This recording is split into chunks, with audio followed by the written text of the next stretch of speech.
There is a certain kind of man life does not easily move, not because he is louder, not because he is cruel, not because he is trying to dominate every room he enters, but because there is so little access to him. You cannot quickly read what he fears, you cannot easily tell what offended him.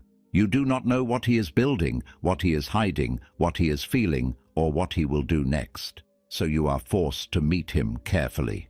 Most people never learn this. They move through life exposed. Their face tells you when they are hurt. Their mouth tells you what they want. Their explanations tell you where they are unsure. Their reactions tell you where they are weak.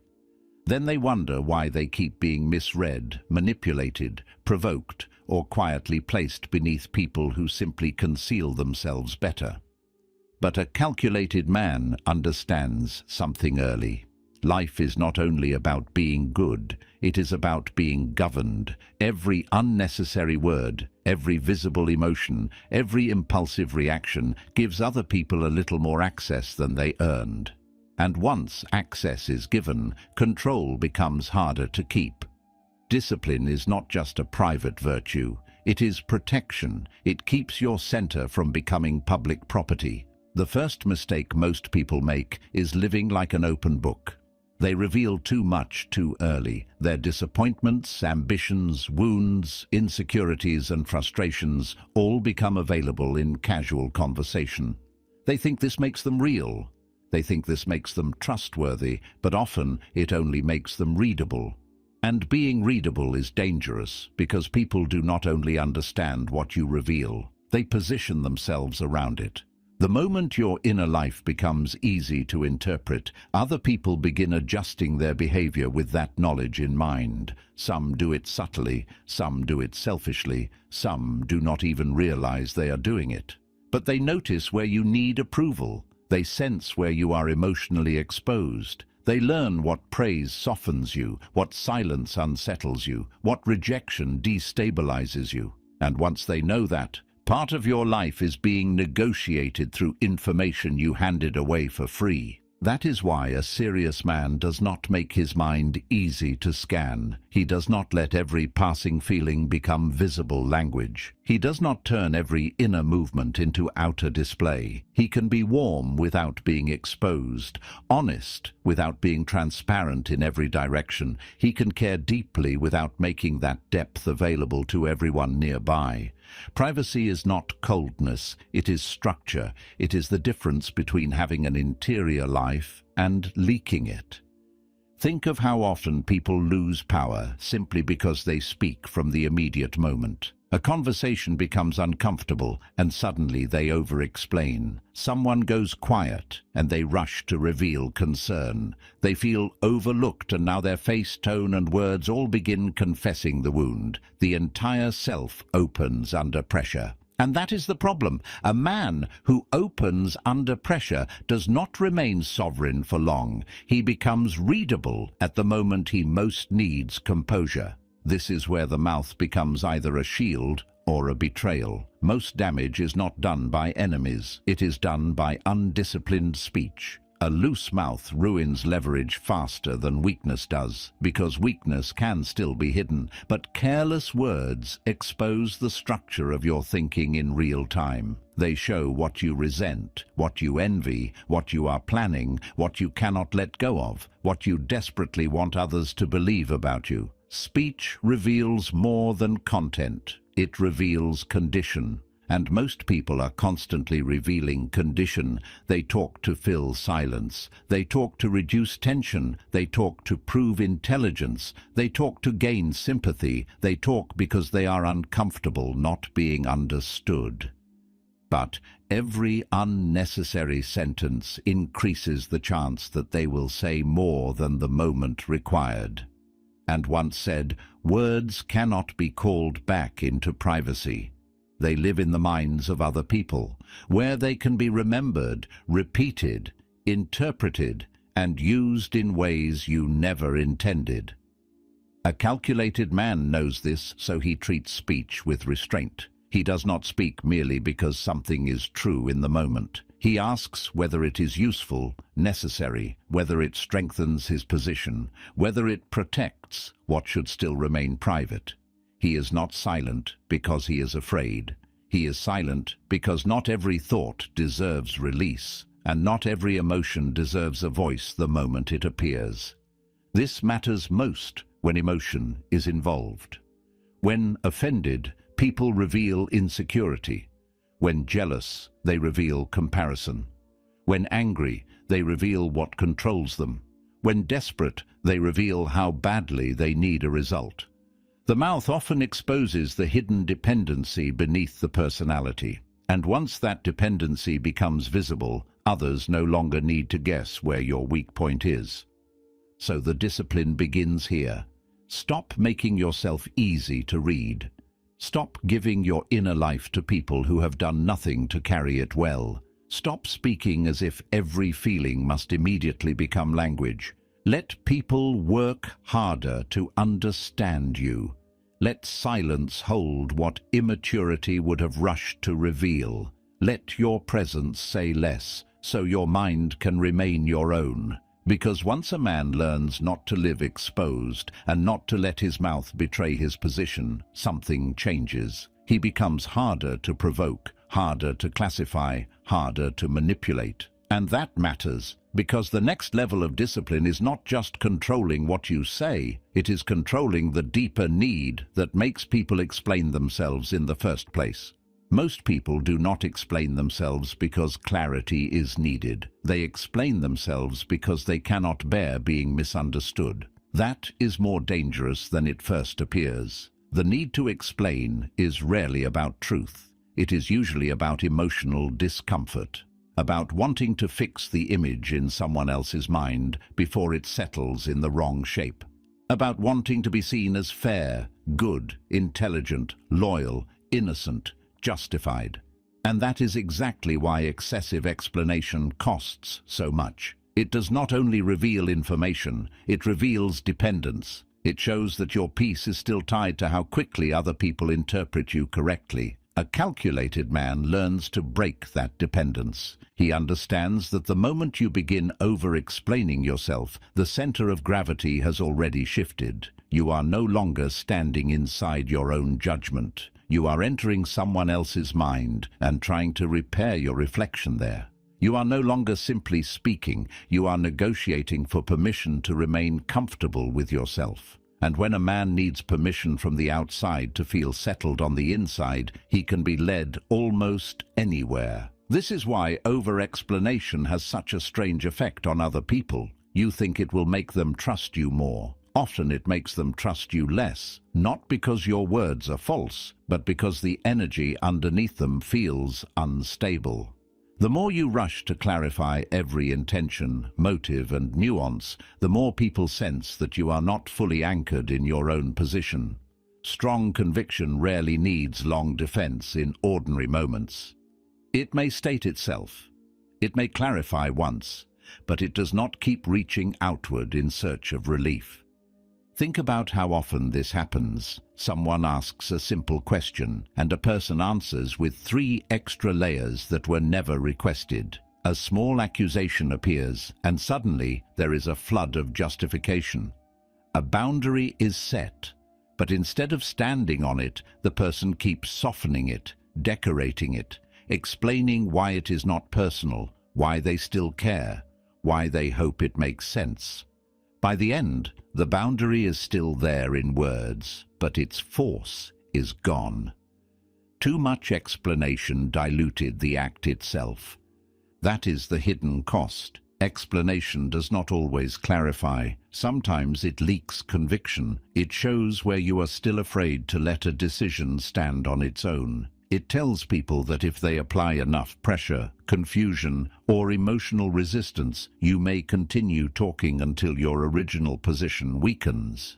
They learn that your no is not fully a no yet, that your silence can be broken, that your certainty can still be made to perform for approval. A calculated man refuses that performance. He knows that not every misunderstanding is an emergency. Not every false impression must be corrected. Not every accusation deserves a defense. Sometimes the deeper power lies in letting people sit with incomplete access to you. Letting them wonder, letting them misread you for a while, letting time, consistency and outcome speak where insecurity once would have rushed in with explanation. This is difficult because being misunderstood can feel like a kind of theft. You know your intentions were cleaner than they looked. You know the situation is more complex than the other person realizes. You know there is context they are missing. So the impulse rises immediately. Let me explain. Let me clear this up. Let me fix the distortion before it hardens. But that impulse must be watched carefully. Because many times what hurts is not the misunderstanding itself. It is the blow to the ego, the discomfort of losing control over how you are being seen. And the man who cannot tolerate that discomfort will always talk too much. He will defend himself in rooms that do not deserve access to his reasons. He will reveal private motives to people who were only testing his reactions. He will spend energy trying to manage perception instead of deepening substance. In the end, he will feel exhausted not because life is unfair, but because he keeps making his interior life answerable to public interpretation. The stronger move is quieter. State what needs to be said. Clarify what is necessary. Then stop. Let the rest remain unspoken. Let your life carry some uncorrected mystery. Let people experience the edges of your silence and realize they cannot pull endless access from you just because they are uncomfortable. A man who always explains can be dragged into emotional labor on demand. A man who knows when to stop speaking keeps ownership of himself. And this discipline matters even more when pain enters the room. Because another common mistake is not just explaining too much, but revealing hurt too quickly, too openly, and at the exact moment it happens. That moment feels honest. It feels natural. Someone disrespects you, overlooks you, rejects you, embarrasses you, and the wound immediately rises to the surface. Your face changes, your tone shifts, your energy contracts. Sometimes words come, sometimes it is only expression. But either way, information is now visible, and visible pain is powerful information, not because pain is shameful, but because pain shown too early gives other people a direct reading of impact before you have even processed it yourself. They now know what touched the nerve. They know where your emotional skin is thin. They know what kind of silence disturbs you, what kind of dismissal stings you, what kind of comment reaches deeper than it appeared to. In healthy hands, this may change nothing. In immature, competitive, manipulative, or simply careless hands, it becomes usable. That is why a calculated man does not rush to display the wound in the moment of injury. He gives himself time before expression. He does not deny the pain. He governs its exposure. This is not about becoming numb. It is about refusing to let the first raw moment become public truth. First reactions are often unprocessed. They are heat before wisdom, sensation before perspective. If you reveal everything there, you surrender two things at once: your privacy and your ability to choose the form your response will later take. Watch what happens when people do the opposite. Someone makes a cutting remark and they instantly defend. Someone withdraws and they instantly chase. Someone excludes them, and their disappointment becomes obvious before the moment is even over. The hurt is real, but now the hurt is also visible, immediate, and externally measurable. The other person no longer has to guess whether they reached you. They know. And once they know, the balance changes. Sometimes they gain confidence from that knowledge. Sometimes they repeat the behavior because they have seen its effect. Sometimes they begin shaping the relationship around the fact that your emotional state is easy to influence. Even when they mean no harm, they now relate to you with an awareness of where your reactions live close to the surface. You have made your internal thresholds easy to locate. A calculated man avoids this by slowing the moment down within himself.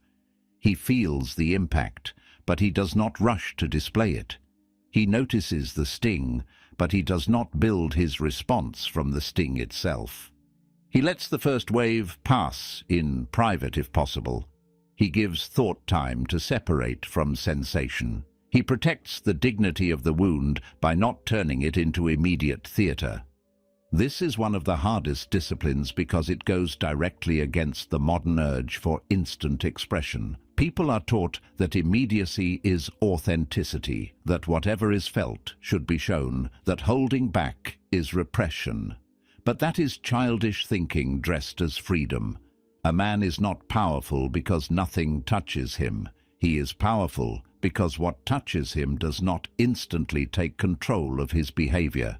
That distinction changes everything, because when pain no longer becomes immediate display, you become harder to read in moments of pressure, harder to embarrass, harder to destabilize, harder to train through repeated emotional contact. Your inner life remains yours long enough for judgment to enter, and once judgment enters, response becomes choice rather than reflex.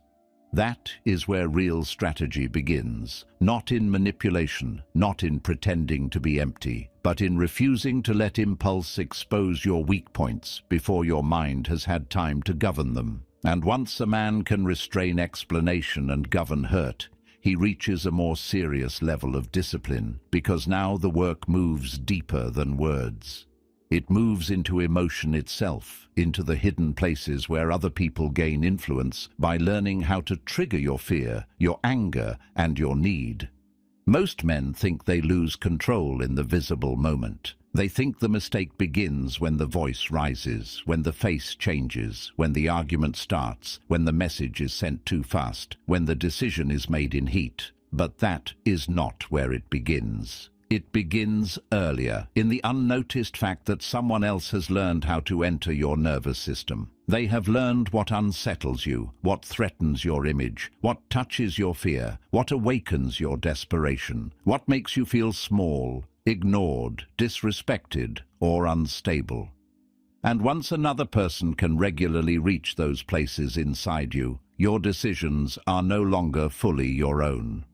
This is why emotional discipline is not a soft skill. It is strategic protection. If someone can reliably provoke your anger, they can make you careless. If they can trigger your fear, they can make you retreat too soon or comply too quickly. If they can touch your insecurity, they can make you perform, explain, chase, overcompensate, or betray your own standards just to recover internal balance. Emotional weakness is not merely a private discomfort. It becomes an opening through which influence enters.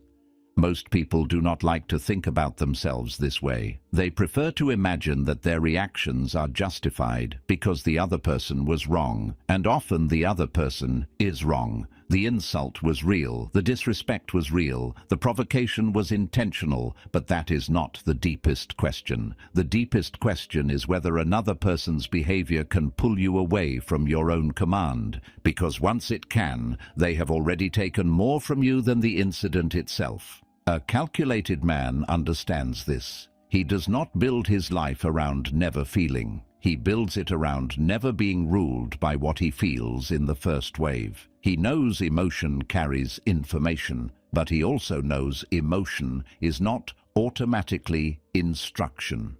Anger may reveal a violated boundary, but it may also exaggerate the meaning of a moment. Fear may reveal risk, but it may also reflect old fragility rather than present reality. Desperation may feel like urgency, but often it is only the mind panicking at uncertainty. If a man obeys these states too quickly, he starts living as if every strong feeling is a command, and that is one of the easiest ways to become manipulable. Look closely at how this happens in ordinary life. A man feels disrespected in a conversation, so he speaks too fast and says more than he meant to say. He senses distance from someone he values, so he moves prematurely, reveals too much, and gives away his emotional position. He feels challenged in a room, so he starts proving himself where silence would have carried more weight. He feels threatened by uncertainty, so he rushes into decisions simply to stop the discomfort of waiting. In each case, the deeper pattern is the same. The inner state is making the move instead of the mind. That is not power. That is dependency wearing the face of sincerity. The hard truth is that many people are not controlled by reason nearly as much as they believe. They are controlled by the avoidance of certain feelings. They cannot tolerate being ignored, so they chase. They cannot tolerate ambiguity, so they force answers. They cannot tolerate disrespect, so they overreact. They cannot tolerate not being chosen, so they bargain against their own dignity. Their lives begin to organize themselves around emotional escape rather than strategic clarity. And once that happens, other people do not even need formal power over them. They only need the ability to generate the right feeling. That is what makes emotional discipline so important. It closes that door. A calculated man studies his own reactions with ruthless honesty. He wants to know what speeds him up, what makes him speak carelessly, what makes him needy, what makes him vindictive, what makes him fearful, what makes him abandon his own frame. He does not do this to become lifeless. He does it so that his hidden openings do not remain hidden from him while remaining visible to everyone else. Because a weakness you refuse to name does not disappear. It simply becomes easier for life to use against you. And the first sign of maturity is not that emotion disappears. It is that emotion loses its dictatorship. You still feel anger, but you do not instantly become its servant. You still feel fear, but you do not call every fear wisdom. You still feel the urge to prove, respond, correct, defend, retaliate, or grasp. But you begin to see that urge as weather passing through the mind, not as the master of the house. That separation is everything. Because once a man can stand inside an emotion without becoming its instrument, he regains choice. And choice is where strength starts becoming real. This leads to a harder test, because governing emotion in private thought is one thing. Governing it under pressure, while someone is actively trying to pull you out of yourself, is something else entirely. Anyone can seem composed when the room is kind, when the stakes are low, when no one is pressing on the wound. Peaceful conditions prove very little. The real measure of a man is what happens when provocation enters the room. When someone mocks him, questions him, dismisses him, interrupts him, underestimates him, or tries to bait him into becoming smaller than his own standards. That is where false discipline collapses. That is where you discover whether your calm was a principle or just a mood that existed because nothing difficult was touching it. Most people fail this test because they still think provocation is mainly about the event itself. It is not. Provocation is a contest for authorship. Someone is trying to write your next move for you. They want to choose your state, your tone, your rhythm, your next action. The moment you react exactly as they hoped, you have accepted their authorship over your nervous system. A calculated man refuses that authorship. He understands that composure is not passivity. It is not weakness. It is force under command. It is the refusal to let another person choose the version of you that appears. This is why staying cold under provocation matters so much. Not because coldness looks impressive, but because it protects your clarity in the exact moment clarity is under attack. Think about the hidden power of not reacting when reaction is expected. Someone throws a sharp comment and waits for the quick defense. It does not come. Someone tries to embarrass you in public and expects visible discomfort. It does not arrive. Someone pushes, interrupts, provokes, or tests the edges of your ego, and instead of speed, they meet stillness. Suddenly the dynamic changes. They are no longer controlling the emotional weather. They are now standing in front of a man whose inner state cannot be so easily accessed. The attempt loses force because it cannot produce the performance it was seeking. This does not mean you never answer. It means you answer from a governed place. There are moments when a line should be drawn, a correction should be made, a consequence should be delivered. But these things become far more powerful when they come after composure rather than from wounded immediacy. A cold response cuts cleaner than a heated one. A measured boundary lands harder than an emotional speech. A quiet refusal often carries more authority than a dramatic confrontation, because it tells the other person that your standards do not require turmoil in order to stand.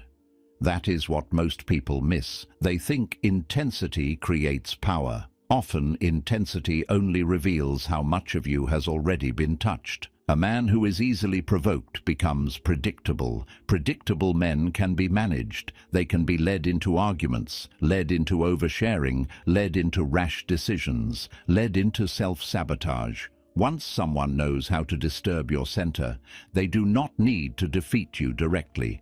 They only need to keep pressing the same buttons until you weaken your own position for them.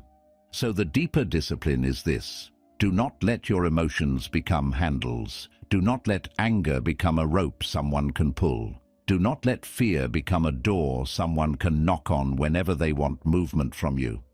Do not let ego become a trap that makes you answer every insult as if your worth depends on the exchange. Stay with the feeling without surrendering authorship to it. Let provocation reveal the other person before it reveals you. Because once a man can govern his emotional life and remain composed under pressure, something inside him becomes less available to the world. He stops living at the mercy of every stimulus. He stops being moved by whoever is loudest, sharpest, most dramatic, or most intrusive. And that matters, because the next form of self-command is not only emotional, it is cognitive.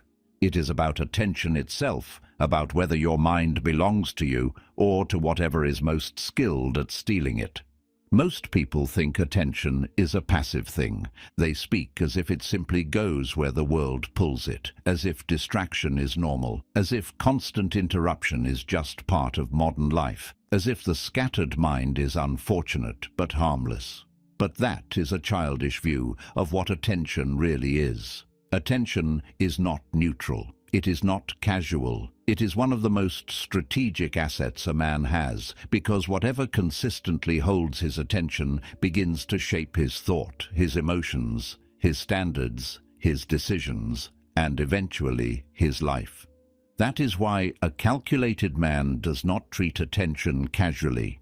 He understands that where his mind goes, his life follows. If every message can enter him, if every opinion can disturb him, if every trend can pull him, if every notification can fracture his focus, then he is not truly governing himself. He is living in response mode. He is allowing the outer world to keep placing demands on his nervous system until his inner life loses coherence. And once coherence is gone, strategy weakens. You cannot think deeply when your mind is always being reopened by noise. Look at how many people live now. The day begins, and before they have even fully entered themselves, something external is already inside them. A message, a headline, a reaction, a comparison, a demand, a digital disturbance that immediately places the mind in response to someone else's rhythm. They do not notice the cost because the cost is not always dramatic. It is cumulative. The mind becomes porous. Thought loses depth. Silence becomes uncomfortable. Focus shortens. Impulse rises. Instead of living from a center, they live from interruption to interruption. That is not a small weakness. It is a strategic disaster. Because the man who cannot protect his attention cannot protect anything deeper for long, he will struggle to protect his mood, because his mood is always being entered. He will struggle to protect his judgment, because judgment requires uninterrupted thought. He will struggle to protect his standards, because standards erode when the mind keeps adapting itself to every outside voice. He may still appear functional. He may still get things done. But internally, he's no longer operating from command. He's being managed by whatever is most effective at capturing his mind. A calculated man refuses that condition. He knows attention must be guarded with the same seriousness people usually reserve for money, reputation, or opportunity. In some ways, it should be guarded even more seriously, because money lost can sometimes be regained. Reputation damaged can sometimes be rebuilt. But a life of misdirected attention quietly becomes a misdirected life before most people even realize what happened. Years pass not through catastrophe, but through mental leakage. A little more distraction, a little more shallowness, a little more noise, a little less will, a little less clarity, a little less interior control. This is how people become strangers to their own potential, without ever experiencing one dramatic fall. The danger is not only distraction in the obvious sense. The deeper danger is unauthorized entry. Many things do not merely consume attention, they shape the emotional climate of the mind while they are consuming it. A conversation leaves residue. A piece of criticism lingers longer than it should. A message creates agitation. A feed creates comparison. A stream of shallow stimulation trains the mind to need constant novelty. Soon the man is not only distracted, he is internally rearranged by whatever he has allowed in. That is why guarding attention means more than avoiding wasted time. It means filtering psychological influence. It means recognizing that everything you repeatedly expose your mind to begins leaving fingerprints on your inner life. A calculated man, therefore, becomes selective. He does not let every person have mental access. He does not let every problem rent space in his head. He does not allow every invitation, every argument, every digital tremor to become a claim on his consciousness. This selectivity can look cold to people who live reactively. They interpret it as distance, detachment, arrogance, or indifference. But often it is none of those things. It is discipline. It is the recognition that a mind flooded by everything cannot be deep about anything. And depth matters because strategy requires depth. It requires the ability to stay with a thought long enough to understand it beyond the first impression. It requires inner continuity. It requires silence that has not been broken every 5 minutes by trivial urgency. The calculated man protects that continuity. He does not answer everything immediately. He does not permit random access to his focus all day. He does not assume that speed is a virtue in every situation. He is willing to let some things wait so that his own mind does not become permanently fragmented. He knows that urgency is often exaggerated by people who benefit from your quick reaction. He knows that many interruptions are not important, only loud. And he knows that the mind becomes stronger when it stops obeying every external knock.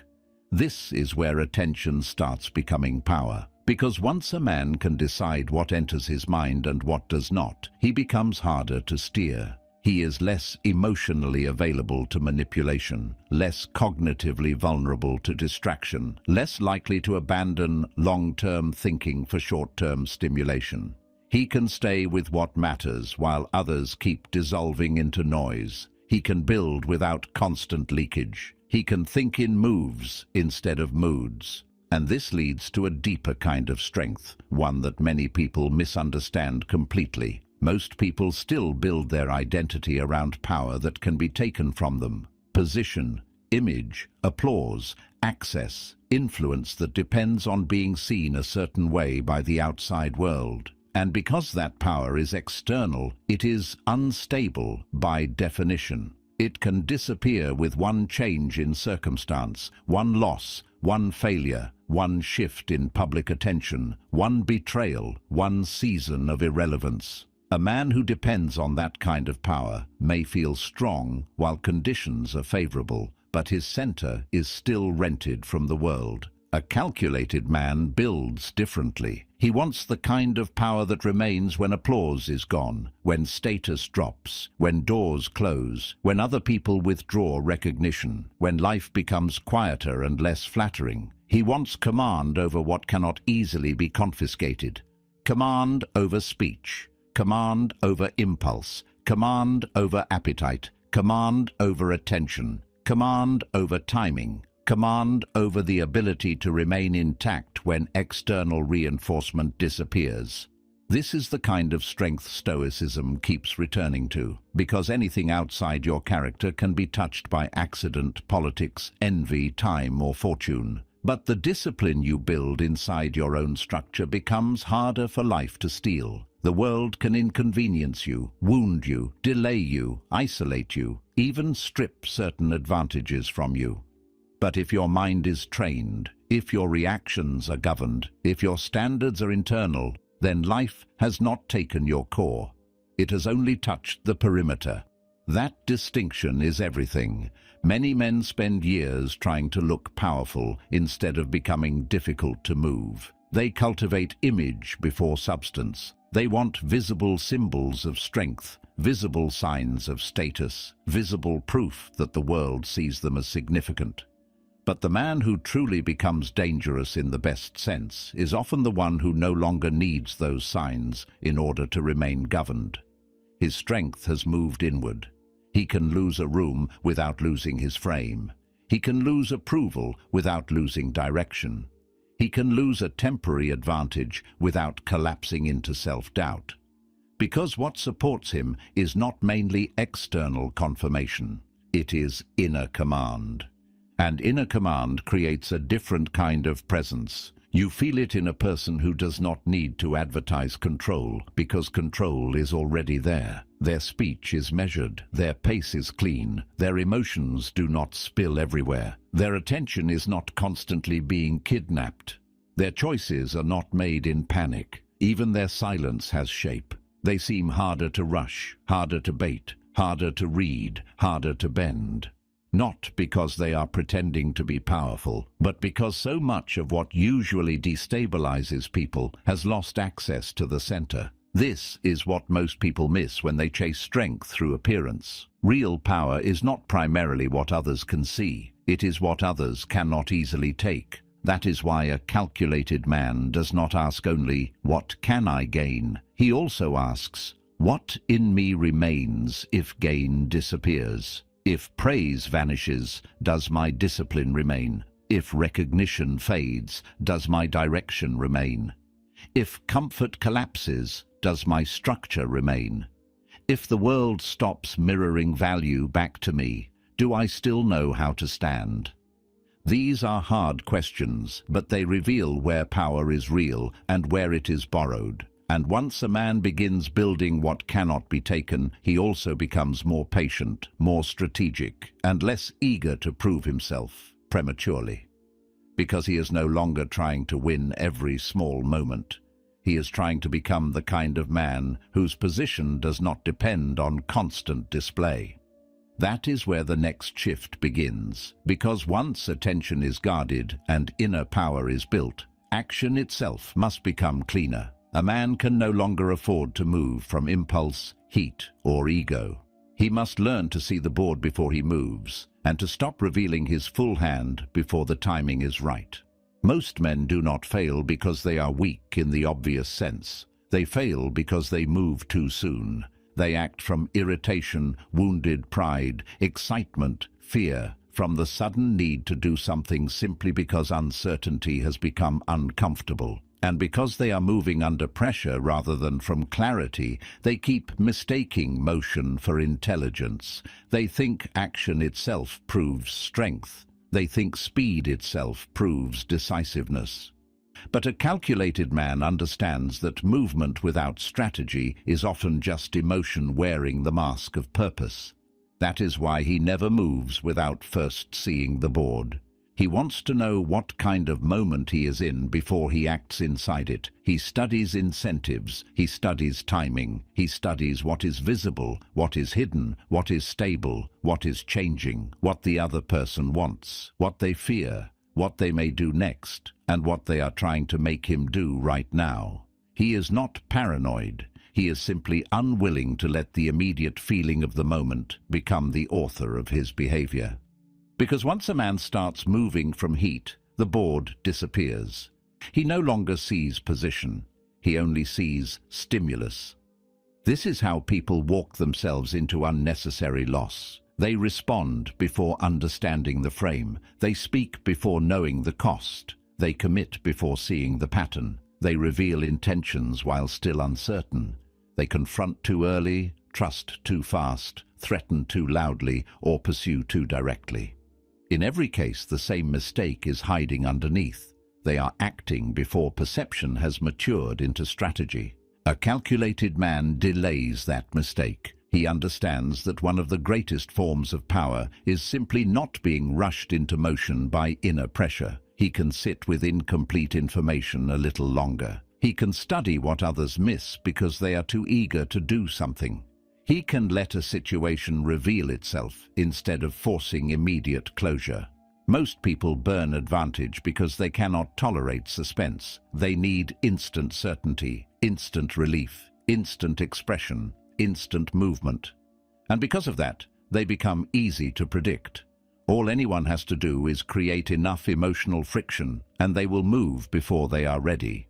This is why clarity matters more than adrenaline. Adrenaline feels strong because it sharpens sensation. It creates urgency. It gives the illusion that something important is demanding immediate action. But urgency is not always truth. Often it is simply the nervous system asking for discharge. The man who obeys that impulse too quickly starts making decisions to escape tension rather than to create good outcomes. He sends the text because waiting feels unbearable. He makes the offer because silence feels threatening. He speaks in the meeting because not being noticed feels uncomfortable. He changes direction because stillness feels like weakness. None of this is strategy. It is discomfort management. A calculated man sees through that illusion. He asks a harder question. Is this action serving the larger position or merely relieving the feeling of this moment? That question alone saves a man from countless foolish moves, because many actions that feel satisfying in the short term quietly weaken leverage in the long term. Many immediate reactions solve internal pressure while creating external disadvantage. And many men ruin their position not because they lacked intelligence, but because they kept trying to soothe themselves through premature action. That is why strategy begins with restraint, not passive restraint, not fearful restraint, clear restraint. The kind that comes from knowing that every move creates information. Every move tells others something about your state, timing, certainty, need, priorities, threshold for pressure. Once you understand that, you become more selective. You stop moving just because you can. You stop speaking just because you have a point. You stop acting simply because the emotional temperature of the moment is high. You begin to ask, what does this move expose? What does it commit me to? What does it teach other people about how I behave under tension? And most importantly, who benefits from me moving now? These questions make a man slower in the right way, not weak, not hesitant, not indecisive, just less available to impulse. He understands that patience before action often produces cleaner force when action finally comes.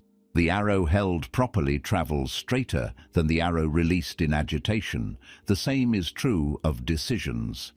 A response built from observation carries more power than a response built from heat, because it lands from position rather than from reactivity. And this leads to another discipline that separates serious men from exposed ones: never showing the full hand too early. Most people reveal too much long before reality asks them to. They announce plans while the plan is still fragile. They show excitement before commitment is secured. They reveal intention before direction has stabilized. They display capability before there is strategic value in being seen fully. Then they wonder why energy shifts, resistance appears, interference grows, or their own momentum weakens. But when you reveal too much too soon, you do not only inform others, you change the pressure around yourself. Once other people know what you want, they start orienting around that knowledge. Some become supportive, some become skeptical, some become quietly competitive, some begin offering opinions you did not need. Some project doubt into what was still trying to form. Some simply watch differently, and even if none of them actively interfere, the fact that your unfinished intention is now public changes the emotional climate in which you are trying to build. The work is no longer protected by silence. It is now exposed to perception. A calculated man avoids that exposure when it serves no purpose. He knows that visibility is not always strength. Sometimes visibility is leakage. It gives away timing. It reveals desire. It creates pressure before structure exists to hold it. It invites reaction before the work is ready to meet reaction. And worst of all, it can satisfy the ego too early. The moment a man speaks too much about what he is going to do, part of the psychological reward arrives before the thing is built. He feels movement without having earned it. He feels seen without having completed anything. This makes many people weaker than they realize. They turn intention into performance, and performance quietly drains the force that should have gone into execution.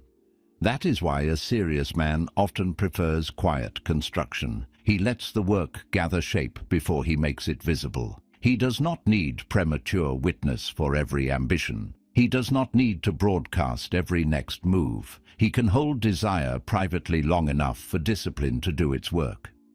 There is strength in this kind of concealment. Not secretiveness for its own sake, but intelligent protection of what is still becoming. Anything young, unstable, or deeply important often grows better before the crowd arrives. This does not mean a calculated man is always hidden. It means his visibility is intentional. He reveals when revelation serves the move. He speaks when speech clarifies or strengthens position. He shares when timing supports the outcome. But he does not confuse disclosure with progress. He does not believe that everyone deserves access to his process in real time. He understands that when the hand is shown too early, the game becomes easier for everyone else and harder for him, so he learns to hold back some cards, not out of fear, but out of design. He lets people know only what the moment requires. He lets his capacity appear in layers. He does not perform the full extent of his thinking before action has made it necessary. This makes him more difficult to predict, more difficult to obstruct, more difficult to read through the usual social shortcuts. People cannot so easily calculate him because he is not constantly narrating himself into visibility. And that matters because many important decisions are lost not in private weakness but in public emotionality. Men feel pressured to answer quickly, choose visibly, commit noisily, react in front of others, and let the social atmosphere of the moment decide for them. A calculated man must resist that. He must learn to make serious decisions away from emotional spectatorship, where clarity has room to return and timing can be used instead of wasted. Some of the worst decisions men make are not made in private confusion. They are made in public heat. A room is watching. A conversation is tightening. A message arrives with the kind of tone that demands immediate response. An accusation is thrown. A challenge is made. An emotional atmosphere forms around the moment. And suddenly the pressure is no longer only about the issue itself. It is about appearance, about pride, about not wanting to look weak, uncertain, slow, uninformed, or afraid in front of other people. And that is exactly when bad decisions become likely. Because the mind is no longer dealing only with truth, it is dealing with performance. A calculated man does not trust performance. He knows that social pressure can corrupt judgment faster than solitude ever will. In solitude, a man may still be confused, but at least the confusion is his own. In public emotional moments, however, the mind starts negotiating with many invisible forces at once. Ego enters, audience enters, shame enters, the need to preserve image enters, the fear of losing status enters, the urge to prove control enters. And once these forces mix with the actual decision, clarity begins to rot from the inside. That is why serious decisions should not be made in emotionally charged public space, when they can be made in private clarity instead. This discipline alone can save a man from years of damage, because many people do not choose what is right. They choose what allows them to survive the moment without humiliation. They say yes because saying no in front of others feels too exposed. They escalate because backing down publicly feels too costly. They commit because hesitation would make them look unsure. They respond too quickly because silence might appear weak. In each case, the action feels strong on the surface, but its source is compromised. The move is being made to manage perception, not to serve truth. A calculated man refuses that trap. He knows that public emotion is one of the worst environments for high-quality judgment. People say things they do not mean there. They make promises they cannot keep there. They commit to paths they have not thought through there. They attach themselves to positions simply because those positions were spoken aloud in front of witnesses. Then later, in private, when the emotional weather changes, they realize the decision was never clean. It was a performance contract signed by a nervous system under pressure. This is why withdrawal into privacy is sometimes not avoidance, but intelligence. A serious man knows when not to decide yet. He knows when the room is too hot, when the exchange is too charged, when the body is too activated, when too many eyes are shaping the tension. He knows that stepping back can be an act of command, not running, not collapsing, simply refusing to let the moment bully him into authorship he did not choose. He gives himself distance so that thought can become thought again, instead of serving as a defense mechanism for pride. There is great strength in saying very little while others are pressing for immediate emotional movement. There is great strength in not resolving everything under the gaze of an audience. There is great strength in letting people think you are slower than you are, weaker than you are, or less emotionally invested than you are, if that temporary misreading protects the quality of your judgment. Most men want to look strong in the moment. A calculated man would rather remain strategically intact after the moment passes. This is where patience becomes far more than waiting. Most people misunderstand patience because they see only its stillness. They think patience means delaying action, tolerating passivity, or standing still while life moves around them. But true patience is not passive at all. It is active positioning. It is the refusal to waste movement before timing is ready. It is the discipline to let information gather, let emotion cool, let other people reveal themselves, let pressure expose structure. Let the landscape become clearer before stepping in with force. A calculated man uses patience as an advantage because he understands what impatience reveals. Impatience reveals need, it reveals anxiety, it reveals internal instability around uncertainty. The man who cannot wait shows the world where his dependency lives. He tells others that silence is enough to move him, delay is enough to weaken him, ambiguity is enough to force him into premature expression. That is valuable information, and life notices it. So do people. The impatient man often believes he is proving initiative, but very often he is only advertising emotional fragility around unresolved outcomes. That is why patience can be so powerful. It interrupts that exposure. When a man can wait without collapsing inwardly, he changes the whole structure of the moment. Other people no longer know so easily how to rush him. They no longer know whether silence will pull speech from him, whether delay will produce desperation, whether ambiguity will provoke confession, whether pressure will force movement. he becomes less readable because time itself no longer immediately destabilizes him. And that is a form of power many people never develop.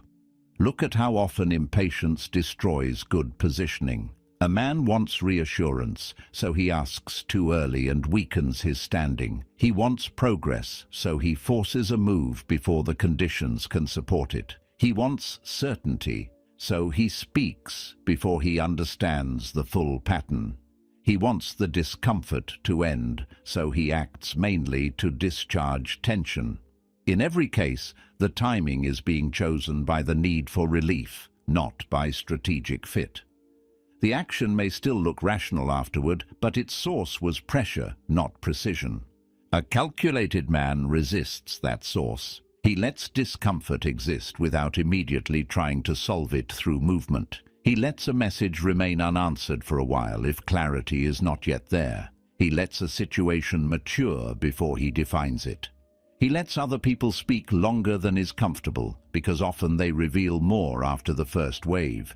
He lets uncertainty breathe without turning it into emergency. This patience is not indecision, it is containment. It keeps a man from sacrificing long-term advantage just to quiet short-term unease. And patience does something else that is equally important. It creates observation. Once a man stops rushing to act, he starts seeing more. He notices motives that speed would have hidden. He notices patterns that urgency would have covered. He notices who becomes unstable when he does not react immediately. He notices who needs him to move quickly because their position weakens if he remains still. He notices what changes when he withholds response just long enough for the situation to reveal its own shape. This is why patience is tied to intelligence more deeply than most people realize. It protects perception. Without patience, the mind lives at the mercy of first impressions and first feelings. With patience, space opens between event and action. In that space, judgment enters. In that space, ego cools. In that space, fantasy weakens and structure becomes visible. That space is where better moves are born. Most men do not lose because life was against them. They lose because they could not remain steady long enough to see what the moment actually was. So, a calculated man makes his important decisions away from emotional public heat, and he lets patience become part of his method. He is willing to be temporarily unreadable, temporarily silent, temporarily inactive in appearance, because he knows that force used at the wrong time often becomes self-sabotage. He would rather arrive later with precision than earlier with exposure. And once a man has learned that, one final layer of strength begins to form. He becomes quieter in a deeper way. He stops trying to dominate every room with presence. He starts observing more than he declares. He watches people, protects his circle, and learns when the strongest move is not to fight at all, but to leave cleanly and without drama. At a certain point, a man stops trying so hard to be seen and starts trying to see clearly instead. This is one of the deepest shifts in self-command, because most people move through life trying to manage their visibility. They want to be recognized, understood, validated, correctly interpreted, properly valued. Even when they claim not to care, much of their behavior is still shaped by the need to influence what others think of them. They enter rooms already projecting. They speak already managing impressions. They react already editing their image in real time. And because so much energy is being spent on self-presentation, very little is left for clean observation. A calculated man breaks that habit. He becomes the quiet observer. This does not mean he becomes socially absent or emotionally dead. It means he stops making himself the center of every psychological exchange. He does not need to dominate every conversation with opinions. He does not need to reveal his stance on everything the moment a subject appears. He does not need to constantly show people who he is. Instead, he learns to watch. He listens for what others reveal unintentionally. He studies tone, timing, patterns, contradictions, restraint, excess, what people emphasize, what they avoid, what makes them defensive, what they repeat, what they cannot stop hinting at, what changes when pressure enters. While others are busy expressing themselves, he is learning the structure of the room.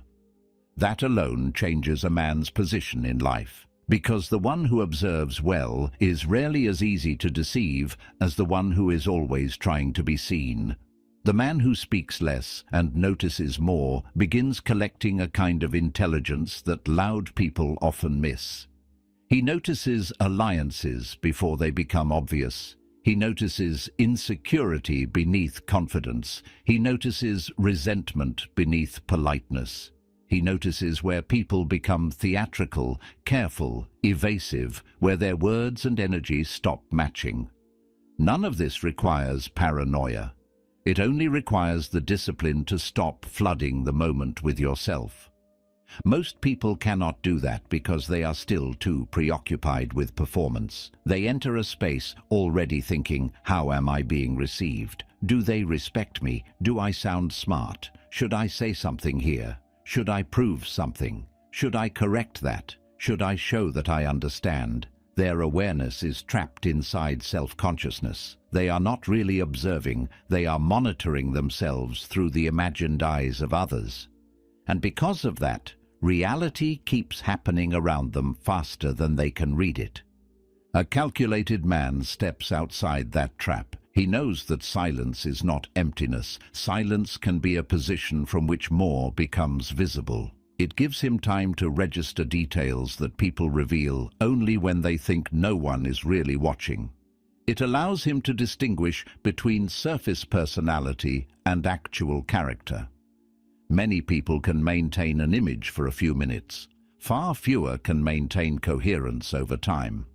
The quiet observer sees the cracks because he is not too busy trying to impress the room while the room is revealing itself. This also protects him from one of the most expensive mistakes in life, letting the wrong people get too close. That is why guarding your circle with precision matters so much. The people near you do not only share your time, they shape your standard of normal. They affect your pace, focus, emotional tone, judgment, ambition, discipline, language, even your threshold for what you will tolerate. A man may believe he is thinking independently, but if his circle is careless, needy, negative, chaotic, weak in character, hungry for drama, or subtly hostile to growth, that environment will start pressing on his structure, whether he admits it or not. This happens quietly. That is what makes it dangerous. A weak circle rarely destroys a man all at once. It softens him. It distracts him. It normalizes things that should have stayed unacceptable. It trains him to explain more, tolerate more, waste more, react more, lower more, postpone more, and become less exact with himself over time. Sometimes the damage comes through envy disguised as humor, sometimes through affection without discipline, sometimes through loyalty to people who are emotionally expensive and strategically empty, sometimes through constant access given to those who have never truly earned influence. However it happens, the effect is the same. The people around you either sharpen your direction or slowly dissolve it. A calculated man understands this, so he chooses proximity carefully. He does not confuse history with alignment. He does not confuse familiarity with trustworthiness. He does not confuse being liked with being strengthened. He pays attention to what happens to his mind after spending time with certain people. Does he become clearer or more scattered, more grounded or more agitated, more disciplined or more loose, more focused or more performative, more honest or more compromised? These questions matter because relationships are not neutral. Every close circle has a psychological climate, and over time, that climate either helps a man hold his structure or quietly erodes it. That is why precision matters more than sentiment here. Not cruelty, not arrogance, precision.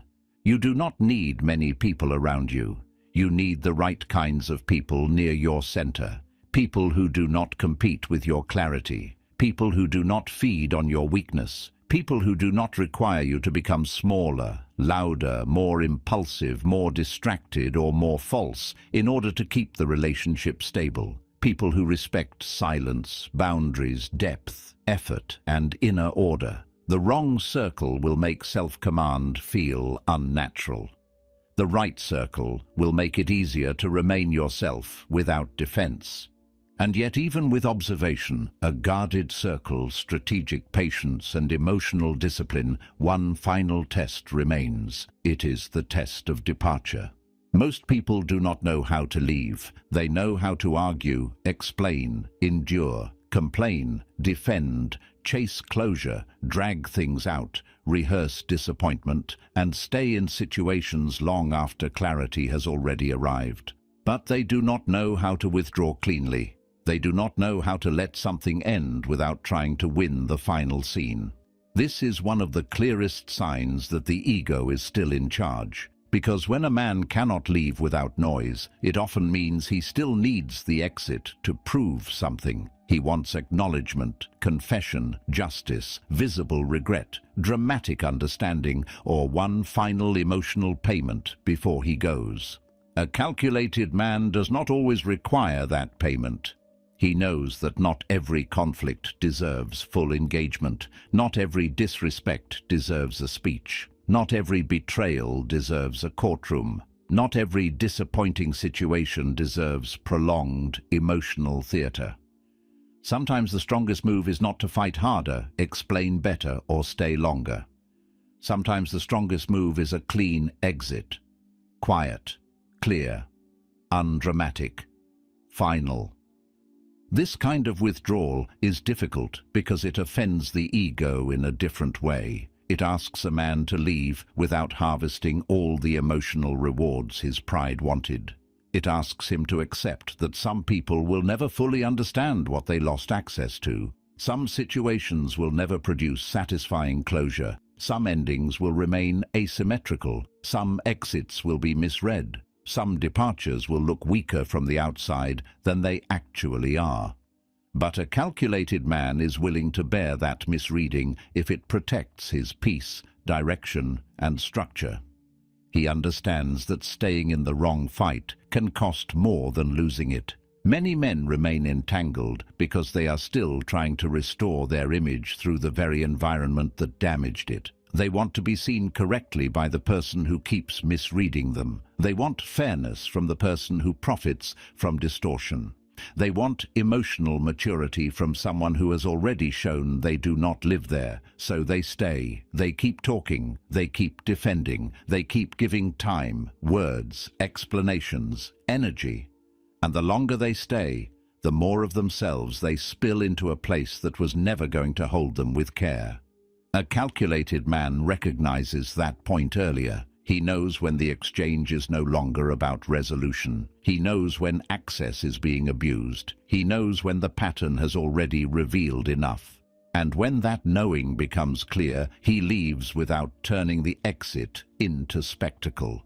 He does not slam every door to prove he has a backbone. He does not narrate his departure into drama so that everyone can witness his self-respect. He simply stops offering himself where offering himself has become foolish.